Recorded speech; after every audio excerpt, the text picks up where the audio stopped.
in the world. This is Rita Kamishiro, and you are now listening to the comfiest corner of the internet, RKNGL Radio, where you can kick back, relax, and enjoy the company of me, all of the amazing Archangels, and the wonderful Catnip Cartel Lemon Raid we have here, and of course, our wonderful guest today, Miss Aoi Tokimori! Woohoo! Hello! Thank you for having me. Thank you for being here with us. For those who aren't familiar with our wonderful guest today, Aoi Tokimori is Prism Project's first generation Time Guardian Fox. Her specialties include rhythm games and singing, and in fact, her amazing vocals are actually something I look up to. I don't know if I've ever told you that, Aoi. Oh my god! I'm so up already. Hi! We were talking about this before. I asked her what microphone she uses, and the microphone I use right now is the microphone she uses, because I know part of it is, 99% of it is that you have such amazing vocals, like just raw vocals, but I thought if I could even get a sliver of quality in my recordings, maybe I could try the same mic as you. And I went ahead and adjusted your audio a little bit. Let me know, everyone, if we need to make any more changes, but be sure to check out Aoi's channel, her covers, as well as her original song, The Sun. All of these songs are bangers. I highly recommend you check them out. But without further ado, I'll hand the reins off over to Miss Tokimori herself for a self-introduction. Go right ahead. Oh, yes. Rita pretty much covered everything, but hi guys. Konko Mori. I am Aoi Tokimori from Prism Project's first generation. Mostly I just stream a lot on YouTube where I'm either singing or eating or talking or sometimes playing games not very well, but I play them sometimes. I'm into Cult of the Lamb recently. Oh yes, I was in a Discord call with Aoi and Iku, and they were both playing Cult of the Lamb, and I was playing Genshin Impact, so we were kind of all just chatting while we played video games, and all of a sudden I'd hear them go, "Oh man, I think I'm gonna sacrifice that old grandpa today," and I was, "Excuse me?" So like, oh man, somebody vomited right in front of me. Like, oh what? Yeah, we're like, oh, we gotta clean up this poop now. What is your favorite part of Cult of the Lamb?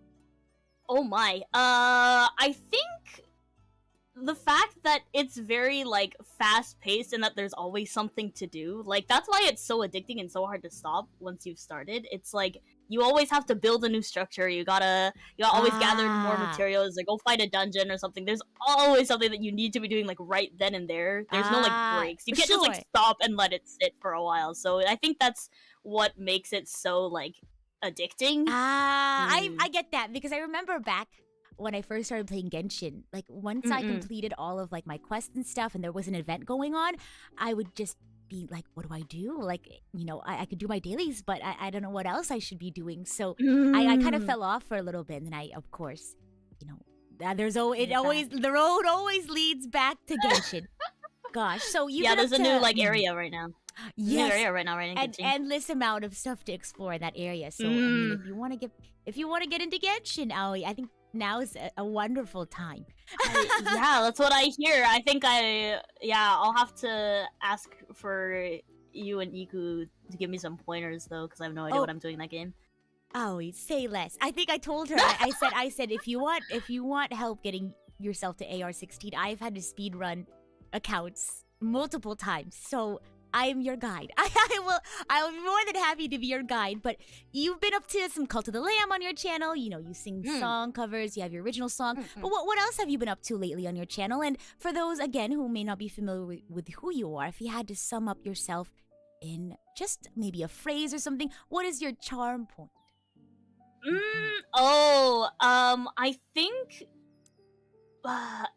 it's kind of like, I don't really want to say this myself, but I guess my charm point would be, it would be summed up by the word onkotsu, probably, as much as I do not want to admit it myself. Yeah, nuggies, everyone. Nuggies, everyone say nuggies. I mean, okay, I guess that works too. I prepared myself for this collab. I told Aoi beforehand, I ate some chicken tenders last night in preparation. But Yeah, you that know, made me so excited. when you, when you brought up, you know, being ponkotsu, I remember we did a song cover collab a long time ago. We covered Triple Baka. Do you remember that? Yeah! Oh my god! I do remember that. That was so fun. I still love that cover. I know. And so we had Luto volunteer to join us, you know, Mhm. for... Because by then it was just Gen 1 and Gen 2. Yeah. So we had Luto volunteer to fill out the Ponkotsu squad, Triple Ponkotsu. And it turned out really Yes. well. That was one of my first, like, group... I think it was my first, like, group collab song. Yeah, I think so too. Was it? It might have been mine as well because, or actually no, maybe it was after. It was after Gen 1's anniversary. I think it was like the 3-month anniversary or something when we released the Prism No Museum. So maybe the second. I don't remember. I honestly don't remember, but I do remember that was one of my first like Oh my gosh. collabs outside Gen 1. Oh, so many good memories. If you haven't checked it out yet, I can go ahead and look for it and put the link in the chat. But you know, your charm point may be Ponkotsu, right? It's very charming, but you know, Aoi's very talented and very intelligent. So you know, for those who may not be aware, you all don't get to see Aoi behind the scenes, but she's very hardworking, very talented, very intelligent. But you know, Ponkotsu is just another part of your charm as well. Aw, thanks. Of course. Oh my gosh! But speaking of talent, before we kind of move over to the meat and potatoes for today, tell us about your original song. Wait, is my? Oh, just kidding. Oh, okay, I thought my Discord good. cut out. You cut out. You cut out for a second. It was. I had a heart attack. Okay, we're good. All good. I was hoping Anyway, you could tell continue. us a little bit about your original song, Ohisama The Sun.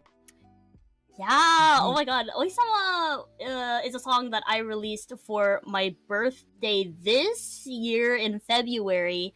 It's a song that's very close to my heart because it is, I mean, my first and only currently original song. But the composition and the song making everything, I left up to Kawaii-san, who is a rhythm game producer, composer. Since I play a lot of arcade rhythm games, and his songs happen to be in the one that I play the most, Sound Voltex. And yeah, I kind of like fell in love with his composing and his voice and stuff, and I was like, I would love to have this person like make my original song. And we reached out to him, and he was like, oh yes, of course. And yeah, it was kind of like a dream come true. So yeah, insane. And I'm so happy for you. And if you haven't gotten the chance to listen to it, I highly recommend. I'm going to go ahead and drop the link in the chat if you want to go ahead and maybe pull it up in another tab. If you want to go ahead and save it for another day, I highly recommend you give it. I accidentally started playing it. Oopsie daisy. There's a sneak preview. It's okay. I'm not gonna. If you get a copyright claim, if you wanna, turn the other way, I would. I doubt it, but if it does come your way, turn the other cheek. Yeah, but it's fine. It's fine. You can play the whole song, and I'd be like, okay. Oh, I mean, yeah, maybe. But there it is. There's the Triple Baka cover, and there is the sun. And please give it the chance to check it out. And with that, without further ado, Aoi, you came to me with 3 topics for today. All very fun, all very unique, I think. The last 2 topics, I think, relate to each other very much. But this first one, I was so excited to talk about because I know you're a huge fan of food and snacks. Yes. So our first topic for today is going to be food and snacks. So let's start off with an easy question. What is your favorite food? I think we can already guess. Maybe favorite foods and maybe your least favorite food. Yes. My favorites include nuggies. Honestly, anything that you would consider like junk food, I suppose. Fast it's food, definitely just I love fast food and just like trash. But yeah, my least favorite food, I suppose, I've talked about this a bit on my channel before, but I actually do not eat seafood of any kind. So a lot of people are like, oh my god, why are you in Japan if you don't eat sushi? Or if you don't eat fish or whatever. But yeah, I actually do not eat any sort of seafood. And this is just a personal, I don't like the smell of fish. I don't like the oceany smell, and sure. yeah, and I don't I don't love like the way fish look in general. Things that come Really? like Okay. came out of the ocean. Yeah, things that are like in the ocean. I'm kind of like, whoa. If Looks kind of weird. if you can't see it in your meal, would you be able to eat it? Have you like eaten seafood before, but it was like hidden well in your food? Perhaps.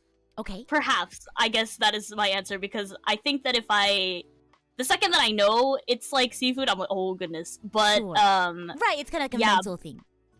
Yeah, it really is. I learned. Well, I knew it was a mental thing, but Sure. I really figured it out when I've actually learned how to eat like raw salmon, like sushi, Okay. recently, Yeah. and it took a while because the first few times I was like, Ah. I put it in my mouth and I knew I could eat it. I was like, it doesn't taste bad. Sure. And it's not like the texture is bad, and Mhm. it's raw and it doesn't really have a like scent that's like bothering me right now. Right. But something is wrong here, and I realized Something it was is not correct. yeah, something's not right here. So I realized it was pretty much just. I mean, I knew this, but I was reminded that it's really just a mentality. Yeah. Yeah. So I think it'll take a while for me to get over that. But that is something that I Right. do not eat. I suppose Oh, I would say gosh. least favorite. Oh gosh. Well, maybe maybe you will turn around, maybe you won't, but everyone has Yeah. their own preferences. I asked that because I know a Mm-mm. couple of people like this isn't Iku, but I know people who like don't Mhm. like mushrooms, right? Like they don't Oh, like the idea of eating mushrooms, but they told me, they said, if I can't see it, then I don't mind it, which I thought was Mhm. very interesting, right? Because I think people have preconceptions about things like Yes. fungus or things like, right, like fish, like slimy, it wiggles. So the idea of eating or associating with that is off-putting, which is understandable, right? But if they can separate that from the taste, then it's something that they enjoy. Yeah, no, I think that's definitely part of it. I think that if you made it so I could not smell or like know that there was seafood in my dish, then I think it would be fine. It's definitely a mentality thing. Oh my gosh. What would you say is your relationship with food? As someone Oh. who loves food, loves snacks, what do you think your relationship with food is like? Yeah, this is actually a really interesting question Mhm. because before coming to Japan, I actually was probably the pickiest person Oh, that really? I have ever known. That my family has definitely ever known. Mm-hmm.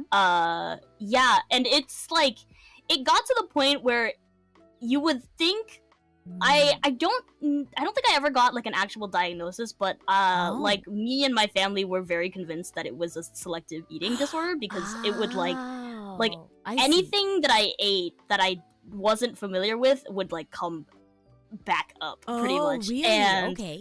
yeah, it was very bad for a really long time, and still to this day, it kind of persists. But Mhm. actually, coming to Japan really helped me a lot Oh, with that good, because I was able to sort of like, Mhm. like not force myself, but kind of like slowly bring myself Sure. to eat things that I was not completely comfortable with. But it's like, you have a menu of things and you have Right. to try to choose the thing that you think that you can eat the most out of those Okay. things. And yeah, and that's how I was able to sort of like get myself out Wow. of that. So I've actually had like not if I were to say like what my relationship with Sure. food was, I would say it like hasn't been great. Sure. Despite the fact that I talk about it a lot on Right. stream.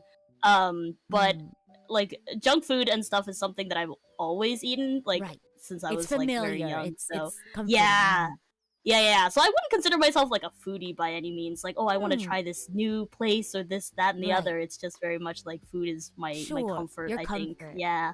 And Mhm. I'm glad that, despite your, rocky history with food, I'm glad that, nowadays you can enjoy it, right? Maybe it's not you don't Yes, enjoy definitely. every food, but I'm glad that, you can enjoy it and enjoy it with other people too. I think the big thing with food, right, is it's an experience you can share with other people. So I'm curious, how did that, rocky relationship with food in your past influence, your day-to-day or maybe your relationships with other people?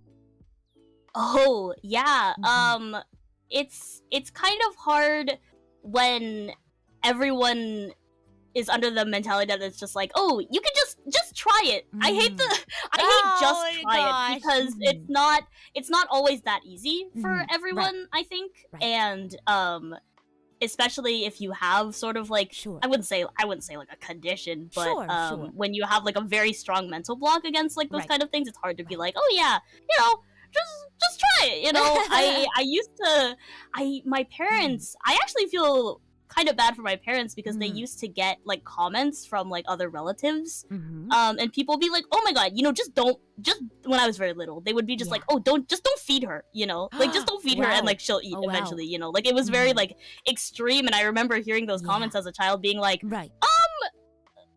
excuse me, like that's so traumatizing, I would think. Exactly. Yeah. Traumatized as a child. I'm like, are my parents gonna stop feeding me? Like, no, but like, I think it definitely affected as a child, it affected my relationships with other people. I wouldn't say positively, but I mean, I had a very like loving and supportive family, so it's all good. But yeah, I think after being able to sort of branch out and try new things, especially after coming here, it's definitely improved. I'm happy to hear that. A lot, like you were saying. It's very much a shared experience. Like when you say, "Oh, hey guys, let's go out and do something," it usually like starts or ends with food, right? So being able to just sort of try new things or be like, "Oh yeah, I can go anywhere. It's all good," has been definitely a freeing experience for me. I think. I'm really happy to hear that. So, you know, in line with that, you know, I'd love to know more about the ways that food influences your identity, right? So any memories, whether it's recent, you know, memories pertaining to food, maybe it's a fond memory in the past, any traditions you have, or like, you know, behaviors that affect who you are today? I think especially recently, food has definitely been sort of a connecting thing, like with my audience, like with the timekeepers. I'm happy to hear that. Yeah. I don't know how. I mean, I guess timekeepers would know. Their answer is going to be, "Aoi, you always talk about food. You're always eating something," which is like not 100% a lie. Like a lot of times, like my streams, I have this thing where it's like I can't, like I don't want to eat, or I wake up too late to eat before a stream, but then like I'm too like, but I don't want to eat. I also don't want to eat before stream because then I'll be really tired, and then like I'll get food coma. So a lot of the times I'll either like. A lot of the times just end up eating on stream, just like snacking or something while I'm doing whatever. And somehow the food, the snacks, the munching just became part of my brand. And I think, again, along the lines of food being a shared experience, like everyone can relate, you know, like, hi everyone, what's your opinion on pineapple on pizza? Like that sort of stuff is very... Everyone has some sort of opinion, and it's something that everyone can talk about. Like, if I started talking about, like, I don't know, politics or something, no one would know Can we what's get happening. more Aoi love in the chat? I saw one. Can we get more of that in chat? Oh my gosh. I'm really happy to hear that. And I can really feel that, too. You know, in the times that I come in and lurk, or I pop in and say hi, I always find it really fun. I think, you know, it's such a great way for you all to have, you know, fun, chatting, you know, lighten things up. So I think it's a really wonderful thing that you've, you know, built together with your community. I think it's lovely. I think, you know, people's relationship with food, you know, whether it's difficult or it's been pleasant, I think it's a very, you know, sacred thing. It's really fun and interesting to see how people's relationship with food, you know, influences who they are. So I'm really happy to hear, you know, I'm really thankful that you shared, you know, your history with food and your current, you know, pleasantries with food. I feel like I learned more about you just through that conversation. Definitely a journey. Do you have any dishes that you consider like tradition, like you always have at this time of year, or I always eat this before this happens, or whenever this time of year comes around, I always eat that? I don't think I have a specific. The dishes that immediately come to mind are the ones that my family makes back home. Like, my mom bakes. Well, my mom cooks really well in general, but she likes to bake. So, eating like cookies, homemade cookies and stuff is definitely lovely. like Yeah, good memories there. Aw. My aunt makes really good mango pudding. Like, is Have you yeah. ever had a mango float? No, I don't think so. It's so good. So it's really easy to make. Actually, I made it like 6 months ish ago. So mango float. It's whipped cream, condensed milk. So that's the cream part of the mango float. Graham crackers. Some people use ladyfingers, but I use graham crackers because it's easier to get your hands on. And mangoes. So you layer. It's like graham crackers, then the cream / condensed milk, then mangoes, and you keep layering it. Until you're satisfied, and then you freeze it for a little bit, and then it comes out like an ice cream consistency, and it's like a cake. It's so good. I highly recommend. Oh my god, that sounds so good. I'm gonna have to try to make that. Oh my god. It's really simple. I think if anything, the difficulty comes out of the time that you have to put into putting it together and then having it freeze. But so yeah, it's no cook. Yeah, like a freeze pie. You don't have to cook it. That's so cool. It's yeah, very wait. Oh my delicious. goodness. Oh my god, gosh. I will definitely have to try that It's next time. If only kind fruits weren't so expensive. I know. Oh my gosh. It's Yeah. kind of like for me, it's like a special event kind of thing. It's, it does take a little bit of time to make. But for me, I make it if there's like a special occasion, if I have like friends coming over. Somebody said, Chef Aoi, do you cook? No, so anything that's easy, like I'll take it. Sure. I think I'm the same way. Like if I'm given a recipe, yes, I can put something together well. But I can't cook for my own, I guess, on my own accord. Like I can't just be like, I have this and this and this in my fridge. I would make this. You know what I mean? Yeah. Because I used to do HelloFresh. Oh, Yeah. I listened to a podcast that has that as a sponsor, so I hear about it all the time, but I've never. I highly recommend. Not sponsored, but I had a very wonderful time using HelloFresh. Gosh, but we talked about, having food at a certain time of year, a certain time of day. But if you could only eat one dish, one at breakfast, one at lunch, and one at dinner, what 3 dishes would those be? Dun-dun-dun. Oh my goodness. Dim the lights. It's now the difficult question time. This is the $1 million question. Yeah, wait, that's so hard. Breakfast? Oh, breakfast though? I love eggs. Yeah. What's your favorite way to prepare scrambled that? eggs. Scrambled eggs. Okay. I like scrambled eggs are probably my favorite, but I think if we're considering like the balance of these like foods as well, like maybe like eggs Benedict or something. That sounds really fattening. But like, oh my gosh, that's delicious. Yeah. What's your favorite I guess variation of eggs Benedict? Or do you just like the classic? The classic sort of just like English muffin, poached egg. Yeah. I had one and it had salmon instead of like ham. Oh, So interesting. delicious. I forgot what the dressing. It wasn't. I think it was actually the regular what is the sauce that you I put on forgot eggs what you call the Benedict? sauce. I was thinking It's oh gosh, I literally just had an eggs Benedict not too long ago. Something. Is it like I something don't think Shire it's sauce? I don't think it's Worcestershire sauce. I think it's hollandaise. Hollandaise. There we Hollandaise. go. Yeah. I had to Google it. Thank goodness we have laptops in front of us. I had to Google it. So eggs Benedict would be your breakfast item that you would go for. Yeah, I think Okay. so. Good choice. Yeah. Would you like to pair a drink with that? With your breakfast? Oh! What do you like to drink at breakfast? I would say just like orange juice, probably. Do you like apple juice? Or I you do like apple strictly- juice. okay, I love all kinds of juice. Okay, so orange juice and eggs Benedict. You started moving on to lunch, so I'll hand it off to you. Oh, lunch. I don't know. Some people would be like, "Oh my god, like, you want a burger, right, Ollie?" But I feel like having a burger every day would be kind of like, well, maybe I do a that little now. heavy. Yeah, I don't know. Okay, I'm trying to think about balance with these things as well. And hello, pen like, pals, welcome in. hi, pen pals! Oh my goodness! Otsu pina. Maybe like a BLT or something. That Okay. sounds like, I don't know, like a sandwich of some sort. Oh, Yeah, I see. grilled okay. cheese. I don't know. Grilled And cheese, then grilled a cheese. drink Well, to BLT pair has with that. A drink. Someone said lemonade in the chat, and I love lemonade so much. What are your thoughts on So, Arnold yeah. Palmer? Ooh, yes.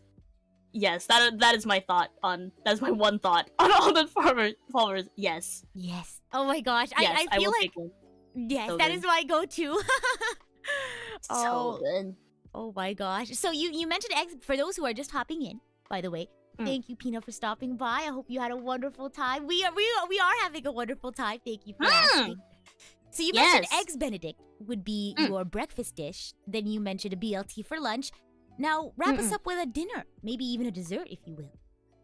I want steak. I love steak. Oh, that's a good one. How do you like your steak? How do you like your meat cooked? I'm kind of partial to just sort of like well done. Okay. If it, yeah, and like sometimes a low red's okay as well. Right. Down for that.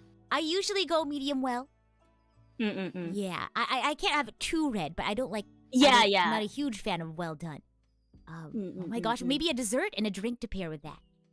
A drink. I'd probably drink some sort of like alcohol. What does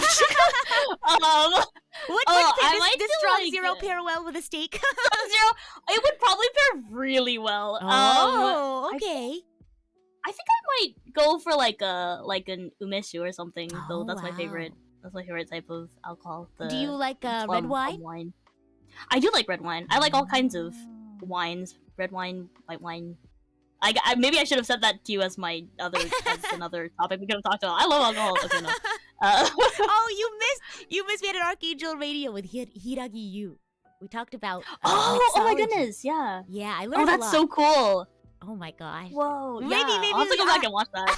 Maybe I'll have to have you on for another episode of RKNGL Radio. Yeah, oh my goodness. But this was, this was a fun first topic. This is the first topic you brought to me. We talked a little bit about, some easy questions, your favorite food, your least favorite food. Then we talked about, your relationship with food, how it influences your identity. And I feel like I learned so much about you. And, for those who didn't get the chance to hop in and see that, I highly recommend, checking it out. I love learning about, I don't know, I love learning about people in different ways. And I love how today's, method of getting to know you was through something that you really enjoy, which was food. So I'm really happy you had the space to talk about that. And then, of course... Yeah, thank you for giving it to me. Of course! That's why I put on RKNGL Radio, is I want you all to get the chance to talk about yourself. I think Ika was like, sorry, sorry if I talk too much about myself. By all means, there's no such thing as talking too much about yourself on RKNGL Radio. And then that's great. And of course, we wrapped up, this specific section with, if you could only eat one dish at breakfast, lunch, and dinner, what 3 dishes would you choose? But I think it's time to move on to our second lovely topic that you brought up for us today, and that was Vocaloid. Aoi, I have a question for you. What is your favorite Vocaloid and your favorite Vocaloid song, if you can pick one? Alright. My favorite Vocaloid used to be Rin, just because like when I was first getting into Vocaloid, like okay, it was the Krypton. Sure. The Krypton friend, Sure. Now I would say my favorite's probably Gumi. Okay. Yeah, I love Gumi. There's not a lot of like merch to get of Gumi though, so like that's kind of hard. All my my Vocaloid merch ends up being Miku, but it looks like I really love Miku, and I do, but Gumi is my favorite. And then is there a particular reason why she's your favorite? I think it might just be a lot of the songs that I used to listen to, like had Gumi as the vocal. I remember when the Gumi demo came out, her demo was Seikan Hiko because her voice provider is Nakajima. And like I was like, yes, this is great. I think I just really like her voice, and I love the voice provider's voice as well. So yeah, I think that was definitely part of it. But yeah, I would say favorite song also going off that. I have like 2 that are constantly in competition. Okay. One is Shiwa by Buzz G, which is also Gumi. It's okay. If you listen to it, you gotta watch it with the music video because it's very emotional. I sing it at karaoke all the time and I cry at it because it's just very emotional.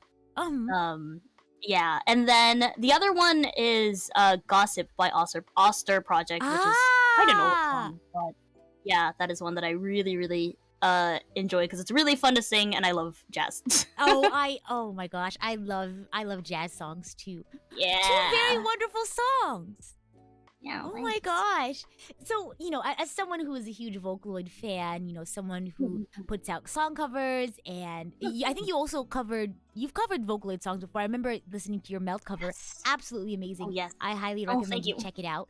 How has Vocaloid, shaped your musical tastes and your goals in music? Oh my goodness. Yeah, Vocaloid was. I got into Vocaloid as a very small, weeb. I was like just finding out, like just discovering anime and being like, what is this? What is this sorcery? And like, yeah, and then finding Miku, and this was back when YouTube, YouTube looked really. YouTube was old. YouTube didn't YouTube used to have a DM system? Yes, so I used YouTube's DM system to ask one of my first internet friends at the time. I was like, "Hello, what is Hatsune Miku and what anime is she from?" What is Hatsune Mike? Oh my gosh. Hatsune Mike, who is she? Yeah, I was like, "Where's her anime?" Yeah, I remember being like that. So I was very small. Where is her anime? Hatsune Mike. Yeah, honestly, where is her anime? Come on. Okay, anyway. Oh my gosh. But yeah, I got into it very, very early, and I think it really shaped my... there's a lot of... You can say, my Oshi from this, or my Oshi from that, or whatever. But I've never really had an anime that, consistent... I mean, I would say consistently stuck with me in the... for... a lot of idol anime, it's very easy to find goods and stuff merged throughout the years, right? And it's absolutely, the more popular it is, the more easy it is, or the more accessible it is. Right.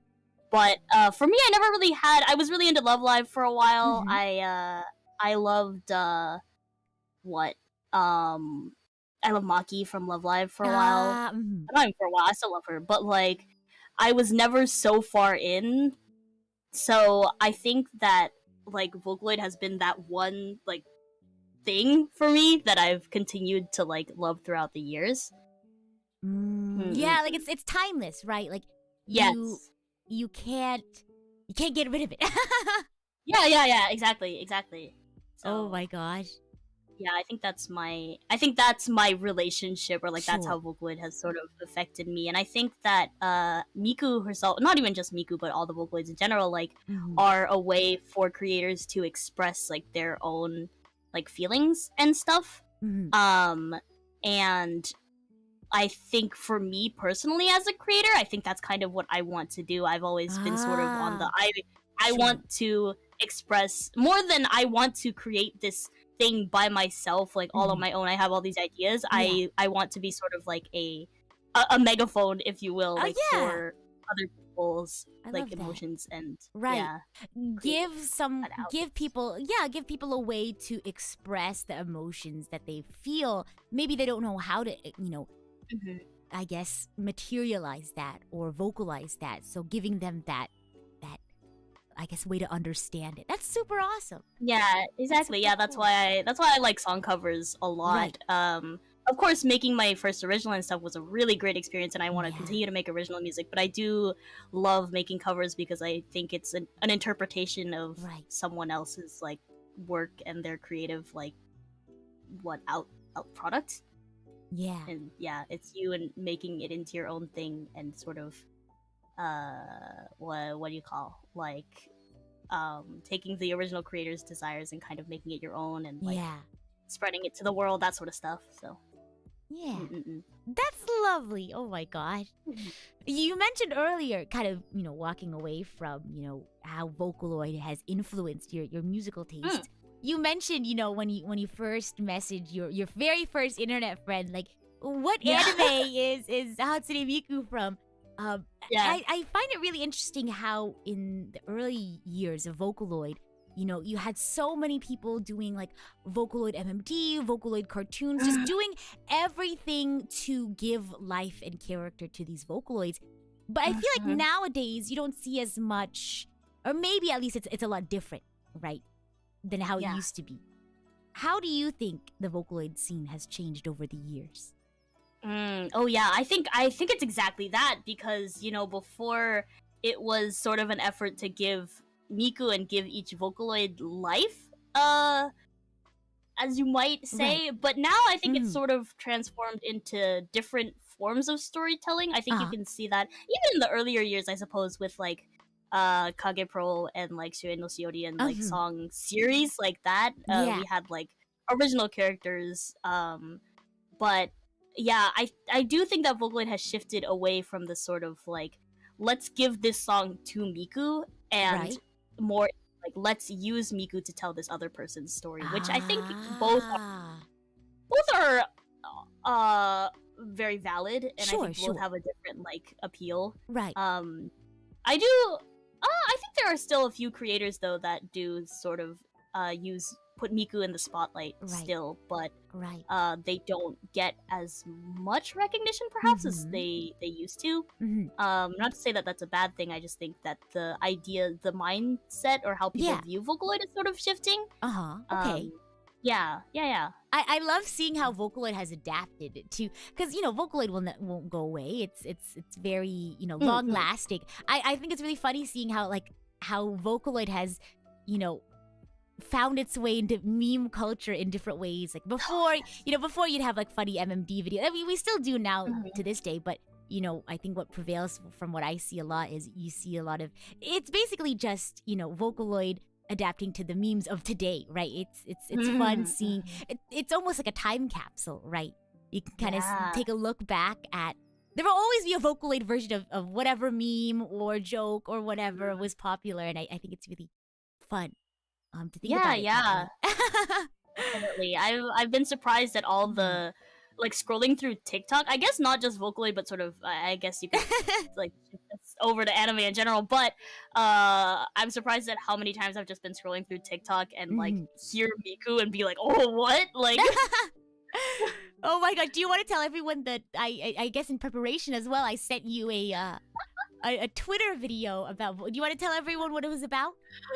Yeah, it was like all the currently Hatsune Miku Colorful Stage Project Sekai or whatever is the mobile rhythm game that's out, and at the beginning you get pretty much a gacha because all the characters, all the Vocaloids will say like Sega or whatever. And then Rita sent me this tweet that was like, this person tuned all the Segas to sound different, and there were some like really like powerful ones. The all first one was like Sega, but then so they were like Sega, Sega, and like some of them were like screaming, and then all of a sudden like Kaito comes in and he's like and then he starts like singing "God Is a Woman" by Ariana Grande, and I was so caught off guard by that, but it was so funny. I was like, it's such a good cover of "God Is a Woman" too.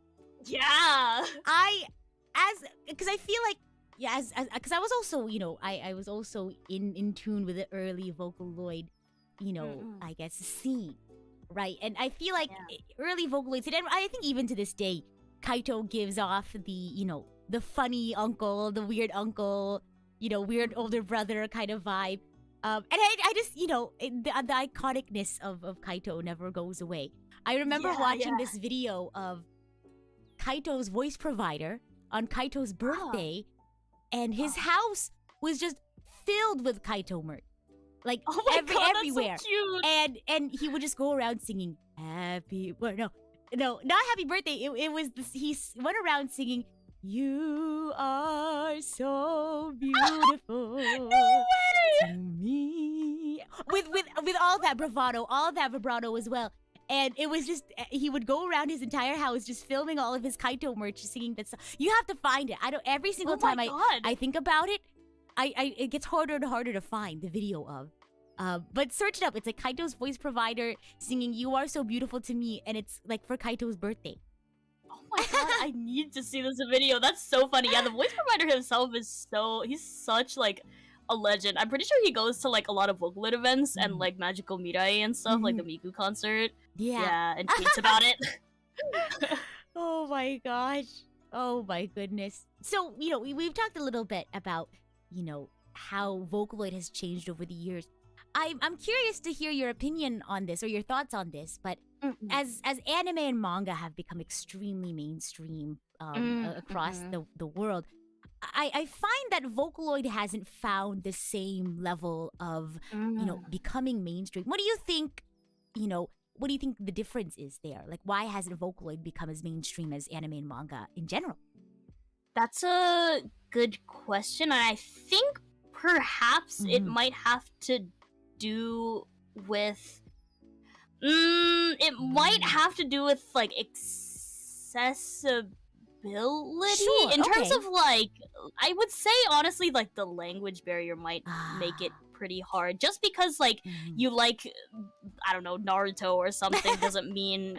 And of course, the openings and endings for Naruto are very iconic, but that's because you're watching something, like, for the story and everything. Sure. And I don't think just by looking at, like, yes, I see this, like, vampire thumbnail on YouTube, like, you're going to sort of get the same story element or the same, like, bond with the characters that you can have in anime. I think anime and manga are sort of like a format of storytelling, right? Whereas I think Vocaloid is the same in certain ways, but it's harder to break into that. Sure. You listen to it and you're like, at first, if you don't know what's happening, you're like, why do they sound like that? Like, Yeah. Yeah, I think it's harder to get into. I agree. I think, I've never really thought about it like that before, but you're really on the mark there, because I feel like a big part of Vocaloid is community, right? Because if you listen to a Vocaloid song and you don't know any better, you just think, oh, this is a great song. Maybe you'll search up the artist and you think, okay, I like Hatsune Miku. I like, Kagamine, like Rin. But I think a big part of Vocaloid is the community, right? You have to find a circle, a place to talk about and enjoy all the fun extra media that you create, because the community creates that. Right? Whereas with anime and manga, I think a lot of people, can just enjoy the show. For what it is. Exactly, for what it is. You don't have to join a fandom. You don't have to go to a convention. You don't have to join like a circle of people who are Naruto fans or Bleach fans. I think that's a huge part of it. So I'm really glad you brought that up. You're so wise, see? I told you. Oh my god. Always so wise. I was thinking about that what you just said, and I think that the same can actually be said in Japan as well, even though I was talking about language barriers and stuff, because like the song Sharudu has been on the karaoke like top rankings for the past, like, since the year it came out or something. I don't know, at least for the past like 3 to 4 or 5 years. And everyone, I go to karaoke with a lot of people, and some people who like know Vocaloid and some people who have no idea what it is, but everyone, no matter what, like all these Japanese people will be singing Sharudu, and I'm like, oh, you listen to Vocaloid? And they're like, what? Not really, but I like this song. And I'm like, oh, okay. Yeah, it's like hard to get into Vocaloid if you're not part of the community who kind of like encourages you to get more, because the story, right, the backstory doesn't really come with the media inherently, right? You kind of have to search for it. Definitely. If you watch one episode of One Piece, if you watch one episode of Naruto, it's like, oh, well, I gotta watch the rest of it.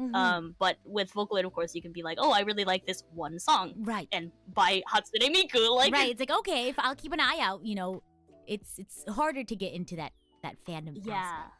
That's really fascinating. Definitely. With that in mind, I'm also curious to hear, what do you want to see in the future of Vocaloid? What do you think is next for Vocaloid? I don't think it's next, but I would kind of like to see the sort of like like the comeback of the Vocaloids themselves. I think, although I don't know if that's going to happen, judging from like the current trends. For me, it would be this is probably a comment only someone living here could make, but the selling of a variety of Vocaloid merch, please. I feel bad because you see the merch section for Vocaloid getting smaller and smaller by the year, and it's not to say that Vocaloid is dying out, because it's not. If anything, it's getting more popular, like especially with like the younger generation in Japan as well. But like the the love for the actual original characters is I kind agree. of diminishing. I feel. agree. Yes, I and like mhm. I went to Magical Mirai this year and also last year, and I think what I feel is that it's the super serious like fans, like the Sure. gachi fans who will like do it's a lottery. Magical Mirai is a lottery, but they'll do the lottery for all of the days in all of the locations all over Japan, right? And it's these people who like love Miku for Miku. Yeah. But you don't get a lot of the sort of like, oh yeah, I just like these songs, so I'm here. Yeah. It's like it's always like people who have a very like deep attachment to the characters themselves. Yeah. Yeah, not like and I think I would like actually to see less gachis. Like I just feel like it's Magical Mirai and those sort of events are just overrun with the same people I see. in all like 3 locations around Japan because they're all going to every single day and every single concert because they're so like into it, which is of course good for them, but it's like, you know, I would like to see Miku herself reach a sort of larger audience, I think. I'd love to see more casual fans, you know, get more into the characters themselves, because I feel like at least in the West, I think like the younger folk on like TikTok, I think see Vocaloid, like they like the music, like they know a couple of songs, but they see Vocaloid as more of like a meme almost. Like they're like, oh, Hatsune Miku, and then the Rin and Rin and Len, like those, they're funny. Like people use them to like recreate like, you know, like old vines or TikToks. But I feel like you know they think of them as like fun or funny, which is, you know, that's a part of them. That's a part of who they are, right?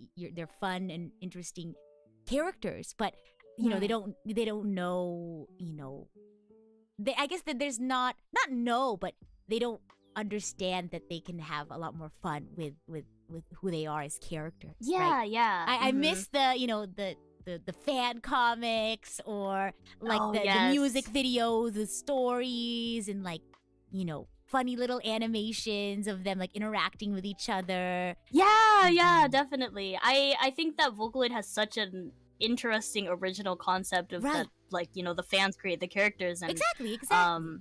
Yeah, I would love to see more of that going forward. Not sure how it's going to turn out, but yeah. I'd love to see more expansions on like their character and their stories and you know, what they're like. But we'll see. I hope your wish comes true. Yeah. That'll be cool. Oh my gosh. But what a lovely topic as someone who also really likes Vocaloid. But I think we're gonna go ahead and move on to our last topic for today, which is another very fun, interesting topic. I'm glad you brought it up, and that is niche anime and manga. Aoi, I would like you to define, in your own words, what is niche anime or what is niche manga? I would say just something.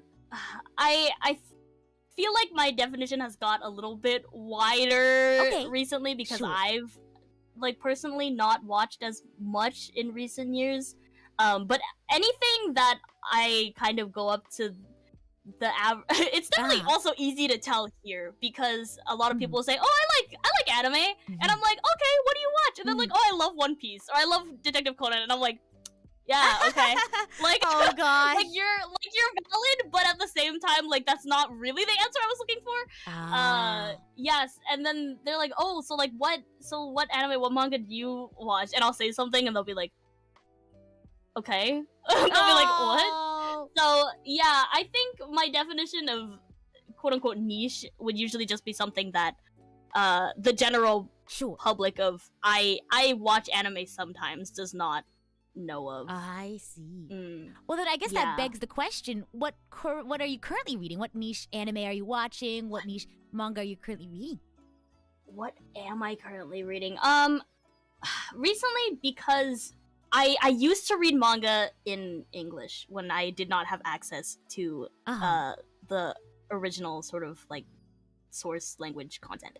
But since coming here, I've been like, I can't go back. Like honestly, I can't go back to reading manga in English. So now I'm sort of forced to be in the not so niche category. I read things on the app Shonen Jump Plus or whatever. That's where I've been reading Oshinoko, which is perhaps not so I've heard about that. niche. Yeah, that one's so good. Very recommend. I also this is in a completely different genre, but I read this manga. Didn't actually finish it, but I have it. Physical copies. It's called Rainbow. Rainbow. What is it about? It's about like, it's really dark actually. But, oh wow. Okay. Yeah, I like my dark. It's for me. It's either one or the other. It's like I have these really dark, violent like manga that I read, or I'll be watching or be reading these like really fluffy like cute Shojo manga. The duality of man. Yes. Yeah. So Rainbow is one that I have, and it's about like after the war, there are these like young boys who are in this sort of juvenile detention center, and they get like very horribly mistreated. But I think you've mentioned this. Deja vu? I think you've talked about Rainbow before. Keep going. Yeah, and they're just like horribly mistreated, but it's also about like friendship and stuff, and they end up breaking out and living their lives, but it's about like, you know, they struggle with like poverty and like the changing of the times or whatever. Wow. So what drew you to this? I was actually just recommended it by a friend, and they were like, "Oh, I have it." Like, and I'm not reading it. Do you want them? And I was like, "Oh, sure." So I just took them and started reading them. What a fun way to get into it. Oh my gosh. Yeah, there's that one. Yeah, I love manga that are kind of like, I don't know how to say it in like English, but they're kind of like messy. You know, there's a lot of like human relationships that are just messed up. Right, like there's no black or white. It's very gray. It kind of speaks to a bigger message, right? That isn't easily. Yeah. There's not like a right or wrong. There's not a correct answer. It's a lot of it is just, we do the best that we can with what we have. And even then, like, sometimes people just do bad things kind of story, right? Yeah. Yeah, I love those sort of human drama sort of things. Aoi Eji Tokimori, yeah, that's Aoi Eji Tokimori. Right, the state of humanity kind of things. I love those. I guess there's another one called Sachan Boku wa, which is I don't know what app it's on, but it is on some sort of app, and it's about a couple when they're like cheating on each other. Like it's very much like I've read a lot of ones that are kind of like in that realm of like messy human relationships, but and you know, I guess maybe that's probably another reason why maybe it finds difficulty going into the mainstream. But there's something there's something morbidly fascinating about, you know, things like that. Like I watch a lot of true crime.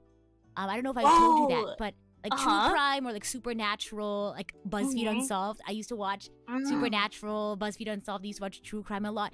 There's just something so morbidly fascinating about, you know, like discovering how they uncover all of the evidences, but also something very satisfying about, you know, at least the ones that are solved, how they find, you know, justice for those involved and how people get closure. But I don't know what it is, but maybe it's something like that. Yeah, definitely. I also enjoy like true. I think me and Iku have watched like a couple, not true crime, but sort of like documentaries about like cults and like yeah, stuff like that. I think we really like the human drama aspect of it. For sure, right? Because you feel like plugged in and informed, and like it kind of unlocks a realm of the universe, a realm of the world that you just never would have, you know, normally encountered. Yeah, definitely. It's so far from like your daily life, and it's so fun to like think about. Is that why you like Cult of the Lamb? Oh my gosh. I mean, I don't know, like, I named my cult Bakamoris, and, like, they're all nuggies, so I don't know how far that is from my...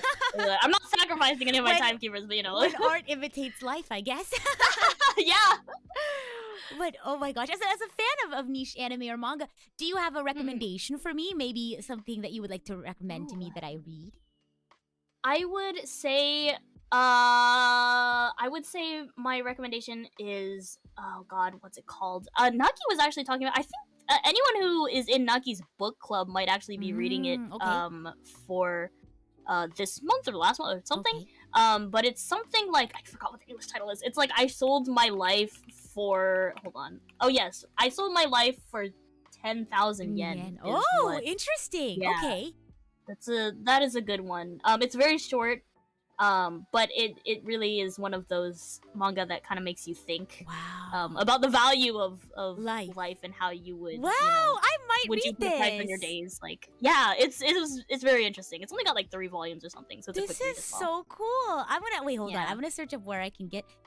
It's what was it called? I sold my life. I sold my life For 10,000 yen. 10,000 yen. Yeah. Wow. It's based on a novel. The original is a novel apparently, but I have not read the novel. my That gosh. one is definitely a recommendation. There's another one. There's another one that I enjoyed. It was a shoujo manga. But it's oh god, I don't know. I I love don't know if shoujo I manga. would While you're searching it up, I saw this TikTok and it's like shoujo manga. Is it like doesn't get the same like hype as it used to? It was something along the lines of how like all you really see nowadays in the front lines is shonen like manga, like where like definitely. it was something. The TikTok was like let's keep romanticizing like our simple like lives and like finding the romance in our day-to-day lives and like let's make like shoujo anime like more popular, or like let's make it more well known. And I was like, oh, I really like shoujo anime. I really do. I think a lot of people think, shoujo anime, they think, oh, it's for girls. But on the flip side, you have shonen anime and manga that a lot of people, enjoy and really like. I think if more people gave shoujo manga a chance, anyone could enjoy it. I think the wonderful part about shoujo manga is that, at least to me, my experience with shoujo manga is it teaches me to put a spark in my life, right? To romanticize even like just a simple day. Maybe I'm lazing around, not doing anything. Maybe I'm studying, or I'm working, or I'm going out to a little coffee shop, and it puts a little like skip in my step. And I think a lot of people use that.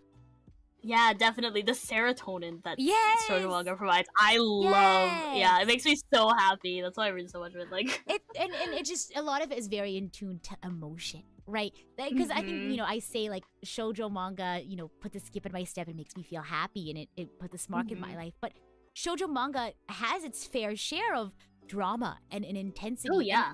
It's the shoujo manga brand of drama. It's very character driven, very emotional, and it's so fulfilling seeing how people explain their emotional strife, what they're thinking, what they're going through. And I think it's very useful to apply that in your life. I think sometimes I read shoujo manga and I think I relate to this a lot, and it gives words and verbiage to things that I feel in my day-to-day that I don't normally think about. Definitely agree with that. It's so like, I don't know. I think that shonen manga and the stuff that is very popular, I think it has a good like fantasy aspect. It takes you out of your daily life and whatever. But I think that shoujo manga is just sort of like this. It puts sort the of, fantasy this in your boost, life. Yeah. Yeah. Agreed. Oh my god. The manga that I was searching for, it's called. Oh god, I don't know what it's called in English. But in Japanese, it's Tori Kagoso no Kyo mo nemutai junin tachi is the Japanese title. Okay. The sleepy residents of Birdcage Manor is what Tori it's called. kagoso no kyo mo nemutai. Tori Kagoso no... so, yes. Okay. Yeah, that's also a short one that I really like. I own it because I liked it so much What is it about? that I bought it. This is one that's like about like it's a shoujo manga, so it's a love story. I love it. I love it already. Yeah, it's about like a girl who's sort of like she doesn't have anything she wants to do. She's sort of a partier or whatever. And then she meets this sort of like quiet painter. She gets asked to be a model for this painter, and like yeah. I love that. Things happen. Yeah, no, it's really I really like this one as well. It's by I don't know if you know about 7 Days. There's a I guess I've never asked you if you read any BL, but there's a very well-known BL called 7 Days, and it's by the same 7 Days. By the same artist, yes. Oh, 7 I've Days never and heard of 10 7 Days. Count. 10 Count, I guess, is also another one that I've heard of 10 Count. Yes, it's by the same dancing? artist. No. No, 10 that was count my is guess. not about dance. Because I figured like it's like you count the steps, like 10. What is it about? You know, that's a really good guess. But I believe I haven't caught up on 10 count in a very, very long time, but I believe it's about it's a very intense BL about one of the guys is like a germaphobe or something, and like he's very scared to touch or be touched and all this stuff, and so he has these, I think there's like 10 things that that he has to do to get over to get over his like phobia, and this other man is like helping him, and things happen. And I'm assuming, but it's by the same I'm assuming artist. the other person helps him get over the germaphobeness. Yes, exactly. That's nice. Exactly. Oh, yeah, that's so lovely. yeah. I think it's a little bit on the sus side of things in terms of BL, sure. but a little bit more physicality. I'm yeah. Sure. Yes, exactly. Sure. Exactly. But Teach yeah, that's a though. really famous one. Oh. Yeah, that's one that I don't know if I'd recommend it, but the artist is the same as the Tori Kagoso. So if anyone is into the art for that person, let me look at the Tori Kagoso art. Wow. Yeah, it's a good shoujo. It's very it's also pretty calm. It's not your very it's not your stereotypical like kira kira like sparkles and fluffy and that sort of stuff. It's more of a calm sort of seinen, more seinen than shoujo, I suppose. But it's a good love story. Seinen, and you know, like I love like the darker like aspects, very character driven. Yeah, I think it really speaks to a lot of emotion that we like try not to think about or like talk about because it's unpleasant. Right, but it gives you a space to talk about it and confront like your own feelings, like maybe because I think you mentioned that the main character, she, you know, doesn't really, she has, I guess, difficulty finding like purpose in her life. Is that what you mentioned? And I think a lot of people, you know, struggle with that, and I think having like a platform to see someone who's also going through that and see how they overcome it can be very like impactful for somebody. Yeah, definitely. Seinen is probably one of my favorite genres of manga because it's like it's very real. Yeah. Oh my gosh. So, you know, as we kind of start wrapping up for today, I want to wrap up this last topic. What is the experience like getting into a niche title versus a mainstream one? Like what draws you in? I think this is so surfacey, but art is usually just like I'll look at a cover and be like, oh, I like that art, and then I'll pick it up and just start reading. Or titles as well, something that sort of draws me into anything. I think that regardless of whether it's sort of on the niche side or on the mainstream side, if it's got good art or good title or whatever, I'm like, all right, let's try it. But I think my personal preference in art tends to draw towards the niche-er side of manga, which is why I end up reading a lot of them. The experience itself, though, I guess it's pretty obvious, but you don't find a lot so the title is familiar. So I'm like, oh, I'm reading this one. They're like, what? So that's a little lonely, but then when you find actually like people who do know what you're talking about, it's that much more like exciting, I think. You're like, oh, my people, you know. Well, I'll have to get into one, into one of these niche titles, so you have another friend to talk to about it. Yeah, let me know check if you read out one the Tori of them. Kagoso one. So we can chat about it. Oh, of course. Yes, definitely. Our time zones, or like our awake time, has been pretty like the same recently. So right. Oh my gosh. So I'll let you know once I've gotten caught up. Yay. Well, as we start wrapping up for today, you know, we're gonna spend a little bit of time reading super chats and just you know, chatting it up for a little bit at the end. So if you all have any, you know, questions or things you want to mention at the end, feel free to let us know. We've been looking at chat this whole time, so we'll still be looking at you guys while we read super chats. But if you're heading out for the day, I hope you have a wonderful rest and a wonderful rest of your day. Yeah. Are you ready for some super chat reading, Aoi? Yeah, let's do it. Let's do it. Let's go. Let me pull down the slide. Do you like my little like PowerPoint thing? Yeah, wait, that's so cool. I was watching you like fiddle with it before we started, and I was like, what is that? What is that? Well, first of all, Meridan, thank you so much for the 20 gifted memberships. Thank you very much. I hope those who got backstage passes enjoy their time here today. I think next week we have our membership stuff coming up, so be on the lookout for that. We have 2 streams. So one is a regular membership stream, and then we have a special 30-minute stream for the producer level of our membership. So kind of like a warm-up stream. Yeah, it's basically just me chatting and warming up before a karaoke stream. Oh, that's so cool. And there's a couple of other perks, so you'll just have to check it out. And what is it? Sorry if I say your name incorrectly. Hello! Aoi, do you recognize? No, yes, I recognize. Yeah, I recognize the name, so I was like, hi. Hello. Thank you for the super sticker. Aoi, I have a topic I want to talk about. A little bit unrelated, but I love your thoughts on this because it popped up in my head recently, and when we in that last topic, it kind of came back into my head. So I'll preface a little bit as to why this has been on my mind lately. So if you probably know this already, but me and Iku's birthdays are coming up in October. Yes. Iku's October 1st, and I'm October 4th.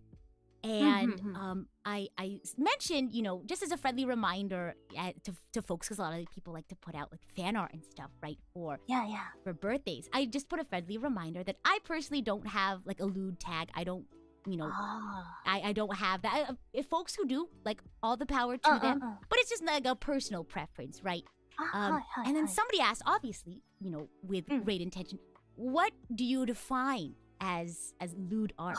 And it kind of brought something up that I've been thinking about for a while, right? Because I've gotten a lot of art maybe of me in maybe that accentuates my figure or maybe shows a little bit of skin. And I'll talk about how I really enjoy. I think it looks wonderful. It looks beautiful. And then, folks will say, obviously as a joke, but people will say things like, oh, like, that's not very say-so of you. Or like, oh, that's a very lewd fan art. So, and then when you had mentioned, when you were talking about, what was it, 10 count? And things like that. So obviously you mentioned that one is a little bit more focused on the physicality of romance. Yes. But whether it's BL, GL, maybe any other type of romance. There's also ways to discuss, sexuality in a non-lewd. Lewd being, a more focus on the physicality. So I just wanted your thoughts on it, because I feel like I want to put out a friendly reminder that feminine physique, and for that matter, masculine physique, right, isn't inherently lewd, right?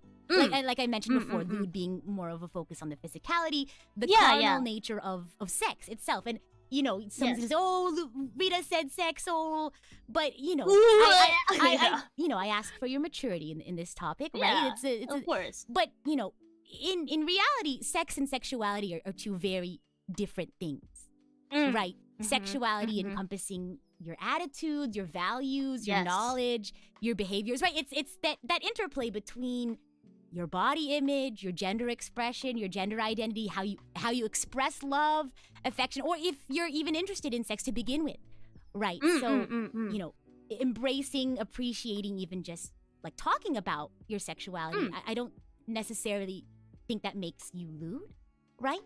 Yeah, definitely. Right.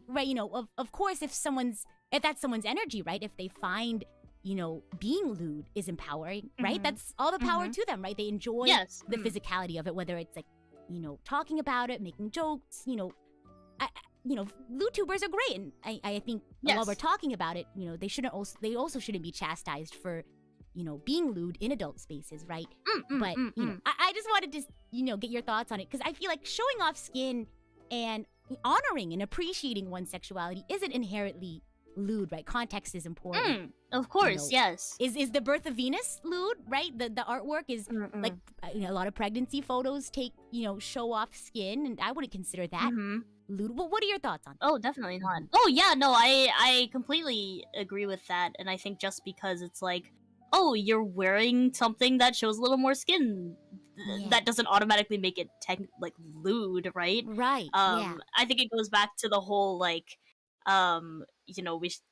people should be able to wear whatever the hecky they want and Right. not have to worry about like being viewed in a certain way Right. because it's all about, you know, how you feel and what you want and Right. what sort of image you want to give off, right? Exactly.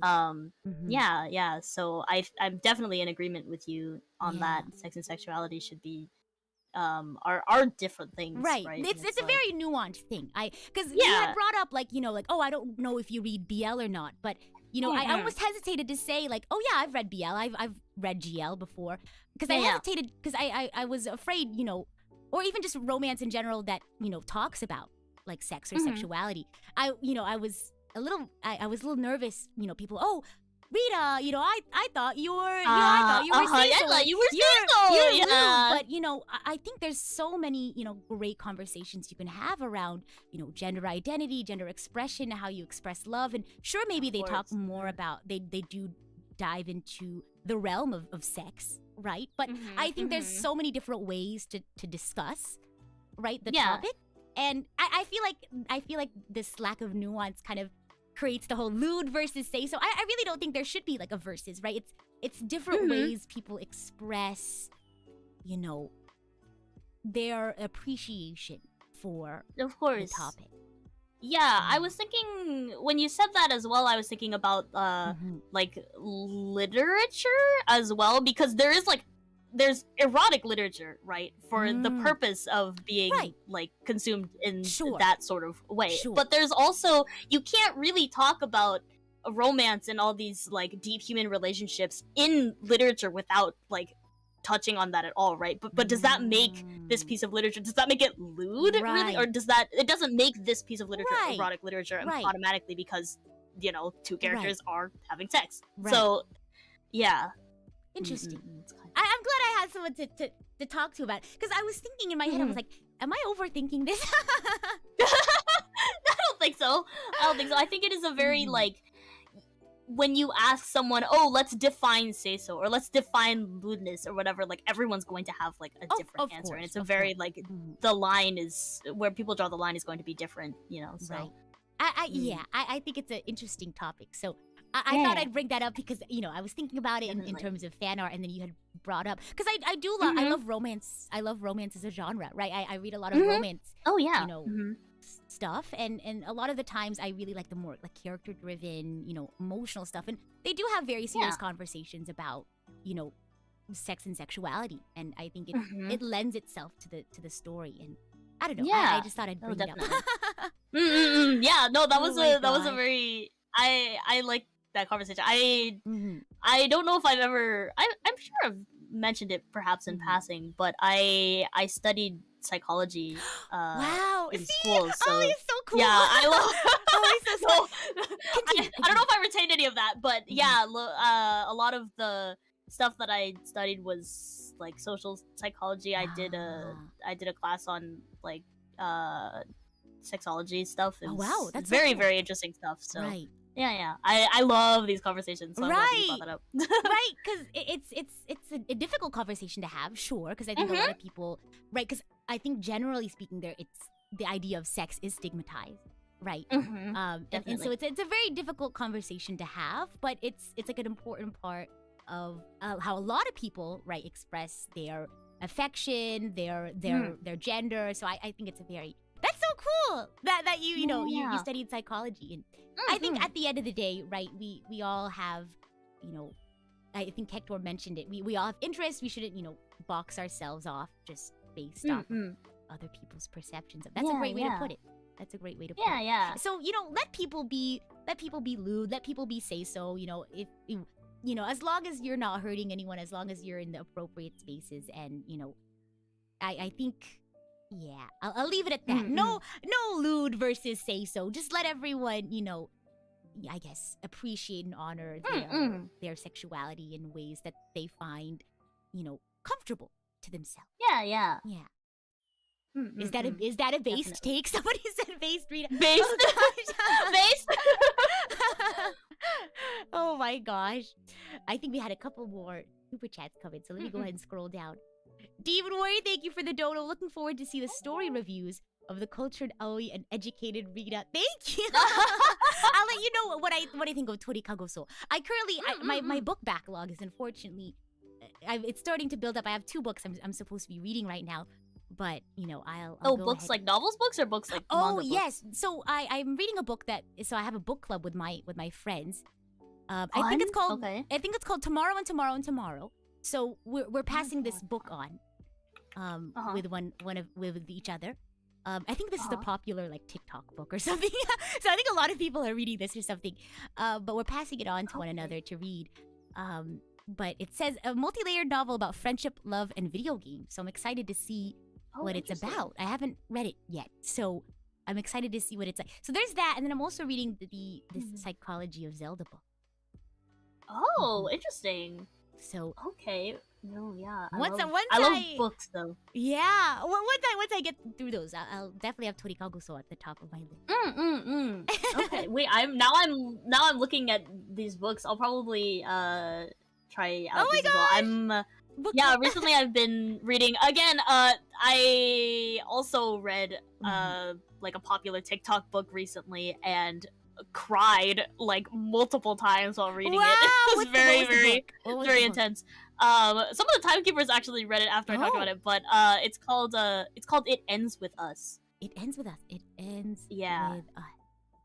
Yeah, it is. It was popular on TikTok. Everyone was crying about it on TikTok, so I was like, okay, guess I should read it. And I read it, and I cried a lot. So. It says it will break your heart while filling you with hope, and by the end of this, hold on, let me read the full thing.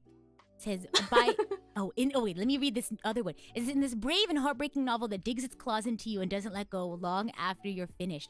Oh wow. Yeah. A workaholic with a too good to be true romance can't stop thinking about her first love. Stop! Oh my god. I have a lot of mixed feelings about it because the writing, I wouldn't say it's like my favorite style of writing. Sure. But the message and the story were very like powerful. So that's also a recommend if you. I cry you know this. I cry very easily. Oh my gosh. Yeah, same here. So that's also a recommend after Torikagoso. Yeah. If you have time, please read it and tell me what you think. I was trying to get all the time. I was like, please, you guys, can you read this and tell me like I'm not crazy for like bawling at this book? Oh my gosh. My book list grows more and more. I'm excited. Nice. Team Matsuri, thank you so much for the super chat. Thank you, I hope you had a wonderful, relaxing time. Saying thank you so much for the super chat. Love DJ Aoi. Thank you. Love Rita. Oh my DJ! DJ. Why? Is it because of my sleep hours? Oh, maybe. Yeah, it must be because I'm up too late. Oh my gosh. Do you know the Twice song Up No More? No, I don't know. Is that like a newer one? I haven't. So it was part of their previous, but it's a B-side. A really good B-side. Oh, I see. There's the same album as Scientist.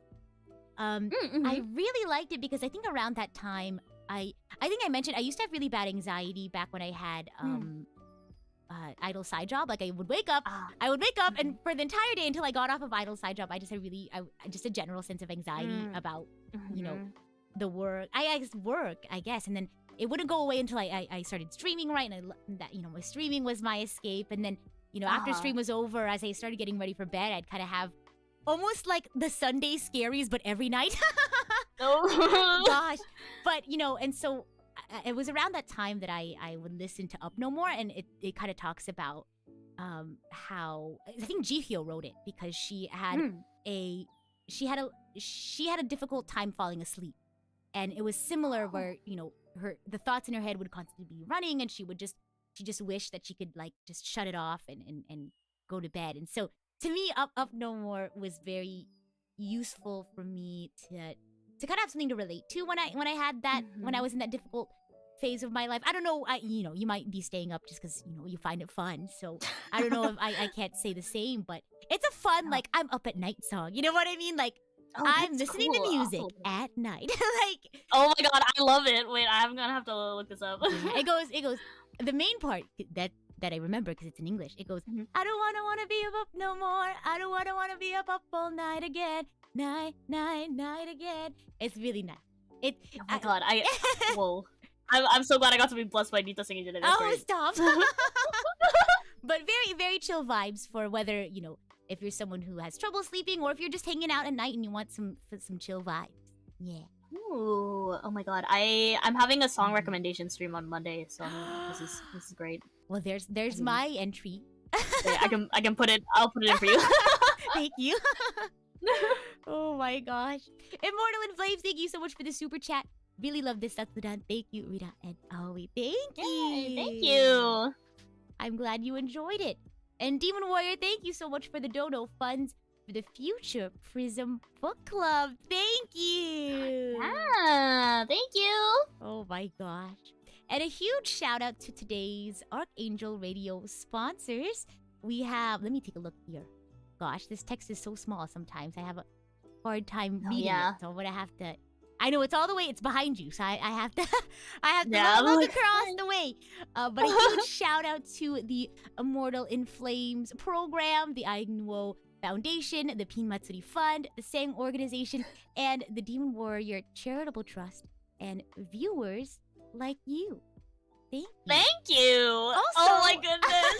A huge shout out to Meridan as well. I know, you know, gifted memberships don't find their way onto the rankings. I don't know how that works, but you know, thank you for the 20 memberships. I'm sure thank you. Folks will enjoy their time backstage. So a huge thank you for that. And of course, our last thank you goes to the wonderful Miss Aoi Tokimori. Thank you so much for gracing us with your presence today. Do you have any words you want to share with everyone? Oh my god, thank you, Archangels, for having me. This was so fun. I feel like sometimes I do at the end of my stream, some people would be like, "Oh, Aoi, what's your daily wisdom?" And I'll say something, and I'll go on like a weird tangent about like what I've been feeling lately. But like, I feel like this stream, I got to sort of do that the whole time, and I had so much fun. I'm so really glad. Thank you so much. Of course, that is my goal. I want you all to. I think somebody put it into great words a couple of Archangel Radio episodes before. I want you to feel like you're a kid in a candy store. I want you to talk about things that you're passionate about, and I think that's a great vehicle for getting to know more about you. And I hope you all got to learn more about Aoi, because I certainly did. Yeah, that was so fun. Yeah, your questions are so good. I have answers to them immediately because I'm like, oh, I can talk. So, like, I'm really happy to hear that. But you know, as it kind of in that line, do you want to talk about, you know, anything that you're doing coming up, anything you're excited for, maybe any goals or things that you're looking forward to trying or doing in the future? Ooh, although there are not really any plans that are in the works, like currently working right now, I do want to continue to release original music. Everyone keep an eye out for some covers coming within the next month or so. Yeah, it's been a while since my last cover, and I actually am working on a few right now, so I hope that you'll stay tuned for that. And then maybe we'll have something soon. Who knows? Who's to hey, say? Who's to say? Continue on. If we're talking about things in the nearer future, I'm having an unarchived karaoke session. Tomorrow. For me, it's tomorrow. For some of you in the US or in time zones similar, it will be today. It's at 1 p.m. JST, which is 9 p.m. for PDT.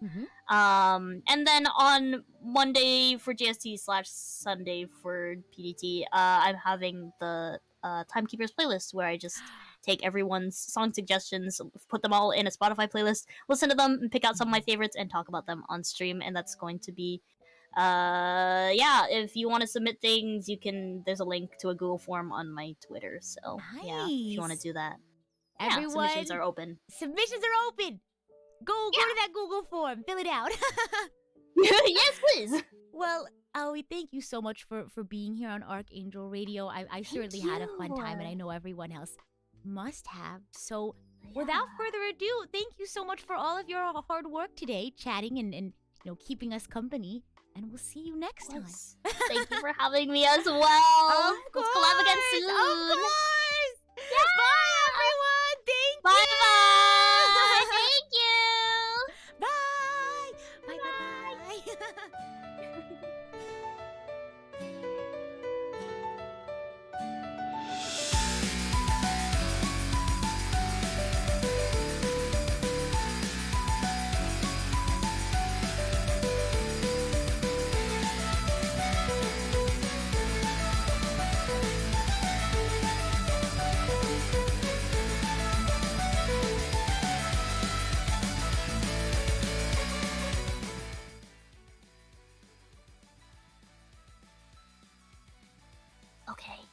hi guys. By the way, this weekend, or not, yeah, this weekend, this coming weekend, next weekend, we're going to be playing this cool game called Prism Life. There's going to be a lot of us from Prism Project. Prison Project is finally becoming real. Prison Project. We're gonna be playing this game together. It's gonna be chaotic. It's gonna be a really fun time. As you can see on Rita's schedule, it's gonna be me, and Rita, and Non, and Sara, and Pina, and Iku, and Meno, and Naki, and Luto. And it's a big party, so I hope that you all will join us for that. It's gonna be chaotic and really fun. And just a couple of days, I think 1 or 2 days right before. Sorry, the dates are wrong on Prison Life, so the correct schedule will be on I have it scheduled to go up on my Twitter and my YouTube. But not too long before Prison Life, we're actually going to be hosting the Aniplex Online Festival watch party on the Prison Project official channel. So please, if you're available, do tune in for that. There's going to be a lot of exciting announcements and fun stuff going on. So be sure to tune in. And we'll see you all next time. Bye! See you! Bye-bye! Oh, also, apparently we got a dono just now. It's from Kekro. It says, thanks for the fun Archangel Radio. And speaking of junk food, I must know. Aoi, have you been to Rainbow Kitchen? Yeah. No, it's been in my, I want to go here places in my, my Google Maps for a very long time now. So I will let you know. I will let you know, Kektor, when I go. It's been on my list forever. So, yeah, I'm excited to go. I know. I'll let you know.